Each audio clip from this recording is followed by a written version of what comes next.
Aku sedang sangat senang untuk menggali potensi diri agar bisa bermanfaat untuk banyak orang. Aku yakin berbagi manfaat untuk banyak orang bisa membesarkan hati kita sendiri. Dan aku percaya masih banyak lagi manfaat lainnya yang bisa kita petik dari setiap perbuatan baik.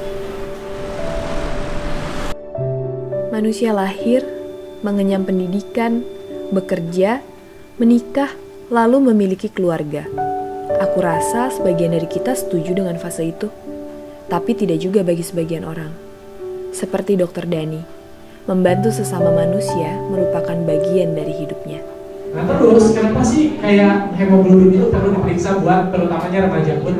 Beruntung untuk sebagian orang di Jawa Barat, hadirnya Dr. Dani lewat gerakan Volunteer Doctors, ribuan orang mendapatkan penyuluhan kesehatan secara gratis. Dr. Dani adalah founder Volunteer Doctors yang dibentuk sejak tahun 2009. Sekarang sudah ada di Kelurahan Pasir Luyu, Bandung. Hari ini tepat banget Dr. Dani dan teman-teman volunteer sedang menyampaikan materi penyuluhan kesehatan untuk remaja. Jadi aku pengen coba ikutan supaya tahu gimana caranya untuk menjadi hidup lebih sehat. Hanya dikasih jarum kecil di jari.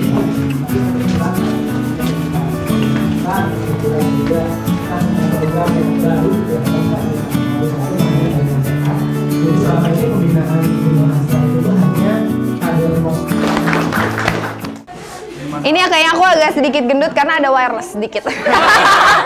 Namanya Aduh gendut lagi. 50,8. Takut jarum ya? Takut.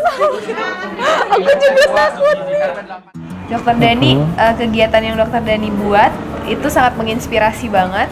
Boleh diceritain nggak sih kenapa seorang Dr. Dani membuat Gerakan Volunteer Doctors itu. Volunteer Doctors ya, tahun 2009. 2009 betul. Ya di 2009 itu Mbak Dinda kita kan tahu ya bahwa masalah kesehatan di kita tuh banyak lah. Betul. Jadi kita berangkat dari sana permasalahan kesehatan yang banyak yang itu pemerintah pun sebenarnya nggak bisa beresin sendiri kan. Perlu banyak orang-orang yang ikut terlibat di sana. Yang kedua kita melihat ada kepentingan untuk menambah kurikulum kedokteran di luar pendidikan formal. Artinya apa? Karena gini, bicara dokter atau tenaga kesehatan, kita kan harap mereka punya kepekaan sosial yang bagus, empati yang bagus, semangat kerelawanan yang bagus gitu. Nah, sementara kalau itu hanya mengandalkan kampus, itu kan mendapat porsinya yang kecil. Nah, sehingga kami buatkan sistem seolah laboratorium sosial buat teman-teman kedokteran dan tenaga kesehatan lainnya untuk turun dan bertemu langsung dengan masyarakat. Walaupun di jurusan kedokteran sendiri ada sistem KKN seperti itu. Kan langsung ke pelosok-pelosok betul, ya? betul. Tapi kan sentuhannya berbeda. Pendekatan yang digunakannya berbeda gitu Karena kan. itu sudah kewajiban dari betul. kampus, Kalau ya? ini kan kita volunteer gitu kan, dan kemudian yang kedua kita ada kolaborasi juga dengan lintas profesi tenaga kesehatan atau mahasiswa lainnya. Jadi teman-teman kedokteran ini tuh didorong sejak awal gitu ya untuk mereka berinteraksi dengan teman-teman keperawatan, kedokteran gigi, supaya ketika mereka melakukan program sosial di bidang kesehatannya itu tuh komprehensif gitu. Lebih gampang betul, ya bersosialisasi. betul. Dan didorong supaya dari awal kan sekarang mereka sering kolaborasi. Harapannya nanti ketika mereka sudah profesional, jadi dokter atau perawat atau bidan dan lain sebagainya, mereka bisa saling respect antar profesinya gitu. Jadi bekerjanya pun saling respect, kolaborasinya pun baik gitu kan, dan empati atau kepekaan sosialnya karena dia sering bertemu dengan kenyataan hidup di masyarakatnya pun lebih kuat. Intinya kita bisa bekerja, melakukan kegiatan itu faktor utamanya karena sehat kan ya. Nah, apalagi ini yang sasarannya adalah taruna atau remaja, maka Bapak anggap sangat penting sekali. Kadang-kadang ya mungkin kita seolah-olah merasa terlewat taruna itu. Yang kita tahu kan kalau di Posyandu ada anak balita kan ya, anak di bawah 5 tahun. Itu tidak langsung ke tengah remaja. Ada posbindu ya. Nah, posbindu itu yang dijaga kesehatannya, yang dipelihara kesehatannya orang tuanya. Gitu. Sementara remajanya yang sekarang sedang diolah atau dilakukan tidak ada komunitas khusus gitu ya. Iya. Aktif di Volunteer Doctor ini udah berapa lama? 3 tahun. Apa tuh selama 3 tahun manfaat yang dirasain sendiri sama Bella semenjak aktif di sini? Oh iya, kan karena aku pribadi juga kan dari basicnya kedokteran. Dokter di apa? sini dokter umum. Dokter umum. Nah, jadi di Voldi ini atau volunteer dokter ini benar-benar diwadahi. Jadi kita tuh benar-benar istilahnya pengabdian ke masyarakatnya tuh dapat banget. Sosialnya Iya, sosialnya dapat. langsung. Itu terus yang keduanya juga kita juga bisa mengaplikasikan langsung tentang apa aja sih yang dulu di perkuliahan. Terus waktu langsung terjun ke masyarakat kita langsung berasa kayak langsung cek kesehatan dan lain kayak tadi yang dilakuin tadi juga. Coba Dina penasaran kalau menurut Bella sosok Dokter Dani itu seperti apa sih?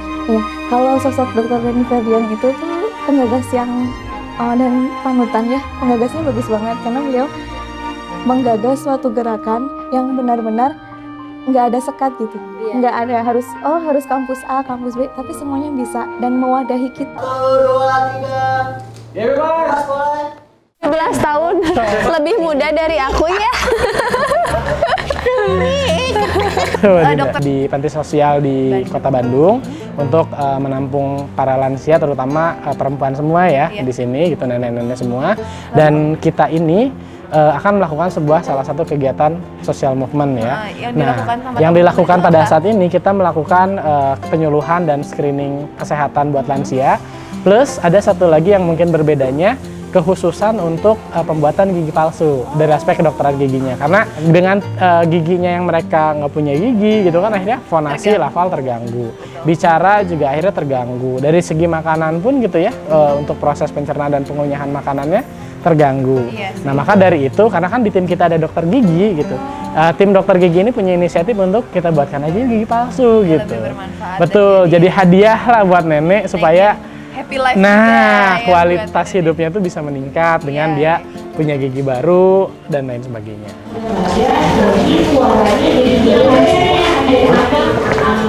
Bisa hilang sih giginya teh, biasanya teh karena umurnya biasanya kalau ini ada gigi yang goyang nggak? Gigi yang baru ini nih. Sakitnya nggak begitu goyang, nggak sakit kalau dipakai. Ada nggak?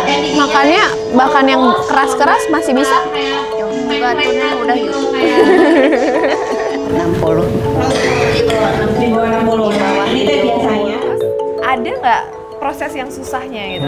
Bukan mencapai kesuksesan itu kan tidak semudah itu juga ya? Betul. Bagaimana itu bisa diceritakan gitu? Kalau bicara aspek sulitnya pasti ada ya, karena kita kan nggak mungkin bikin sebuah movement berlangsung sampai 10 tahun nggak ada masalah.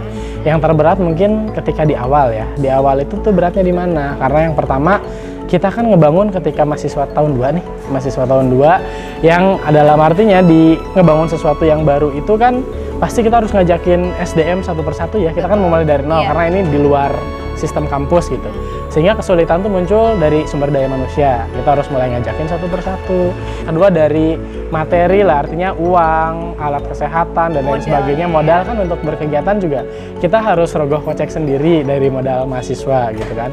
Kemudian yang berikutnya tuh kadang pandangan, persepsi orang. Kita berbuat baik pun tidak semua orang melihatnya itu baik gitu. Bisa aja kan disangkanya ngapain sih lu gitu kan, sok-sokan berbuat baik, dokter aja belum udah ngurusin masalah kedokteran, gitu lah. Selalu ada gitu kan. Itu tuh berlangsungnya nggak sebentar gitu. Dan ketika kita berlangsung lama pun kan masalah naik turun SDM ya, artinya dia aktif, kemudian ada beberapa yang kemudian nggak aktif lagi. Namanya volunteerism ya, kita kan nggak bisa maksa mereka untuk ngasih punishment kalau mereka nggak aktif dan lain sebagainya. Nenek, ini untuk nenek, mau nggak? Mau? Ini gue enak kan si Oma. Itu mau ini. Dibawain dulu ya. Salam cair lah. Ini nggak ada lagi ya, pakai tisu dulu. Dokter Dani mendapatkan apresiasi dari satu Indonesia Awards tahun 2015 dari Astra. Itu gimana sampai bisa terpilih gitu menjadi dapat apresiasi yang jadi sangat kan luar biasa? Itu 6 tahun dari kita bikin gerakan ya.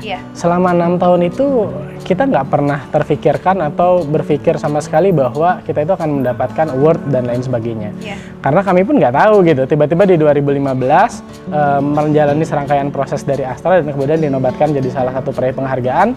Ya kami senang lah dan sangat bersyukur untuk itu. Tapi ya kami nggak melakukan sesuatu yang di luar apa yang biasa kami lakukan sehari-hari gitu.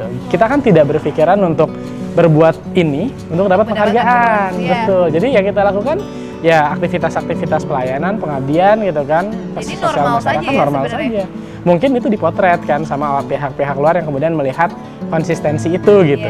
Ya walaupun ya kita juga tidak mendaftar atau apa gitu kan, dan mungkin ya publik kemudian yang menilai gitu. Sehingga lakukanlah sebaik mungkin, betul, mungkin betul. Sehingga nanti terbalas dengan sendirinya ya. Jadi jangan ngarep ini penghargaannya gitu, Baik. karena kita pun kan nggak ngejar ke sana. Lalu kalau dari impact-nya yang dari Dokter Dani rasakan setelah mendapatkan apresiasi dari Astra apa tuh? Oke, banyak kan Mbak. Yang pertama kan kita jadi punya nambah jejaring ya.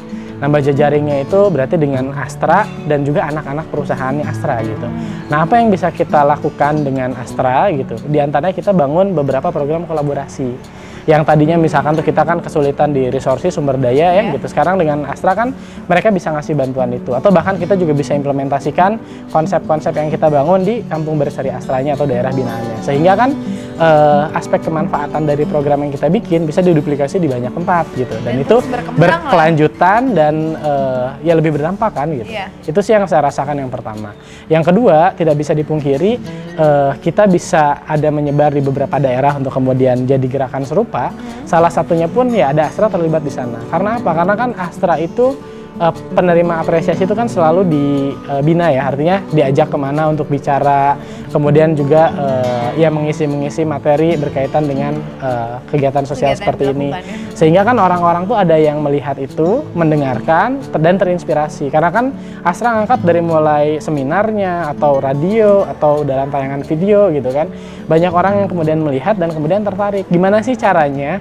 Saya dokter bikin kegiatan juga seperti itu, atau mahasiswa kedokteran atau mahasiswa kesehatan bikin sosial movement serupa gitu. Nah, artinya kan kita tinggal ya tiru dan modifikasi saja kan kegiatan yang kita laksanakan untuk bisa dikembangkan di daerah-daerah lain, dan itu ya lumayan gitu. Itu sih sebenarnya yang paling baik ya, ketika kita melakukan sesuatu diduplikasi, apalagi dalam ranah positif gitu. Baik sekali. Dokter Dani, lalu harapan kedepannya apa nih untuk volunteer dokter sendiri? Jadi kalau harapan ke depan sih yang pertama dari tata kelola ya. Kita kan ada di 5 daerah, relawan kan anggota sudah banyak, jadi kan kita berharap tata kelolanya jadi lebih baik juga ya, administrasi, pencatatan, program, itu sih selalu kita kembangkan karena namanya organisasi kerelawanan kan yang itu biasanya lemah ya. Itu yang pertama. Yang kedua tentu kita itu di 5 daerah, kita pengen ya kalau bisa di seluruh Indonesia kenapa enggak gitu. Dan selain tempatnya yang berpindah, dari volunteer dokter ini kita bisa menghasilkan gerakan lain yang serupa di bidang kesehatan. Kayak contoh aja, yang sekarang kita sudah bisa menghasilkan juga gerakan namanya dokter gigi dekat. Nah, dokter gigi dekat itu yang PIC yang untuk melakukan aktivitas hari ini. Itu juga bagian dari volunteer dokter orang-orangnya, tapi kita arahkan untuk bikin social movement yang terkhusus bidangnya apa. Jadi di luar itu pun mungkin siapa tahu kita bisa mengembangkan yang lainnya, kebidanan yang lainnya gitu. Dan yang terakhir ya kita pengen punya sistem sosial yang terkait. Jadi kewirausahaan sosial lah, karena bagaimanapun aktivitas sosial kan dia perlu mandiri ya. Nah, kemandiriannya dari mana? Salah satunya kan dari berbagai layanan usaha, tapi dia yang berdampak sosial ke masyarakat. Semoga semua harapan kedepannya volunteer dokter semakin sukses dan ada di seluruh Indonesia. Amin. Terima kasih Dokter Dani atas waktunya. Sukses selalu. Sama-sama.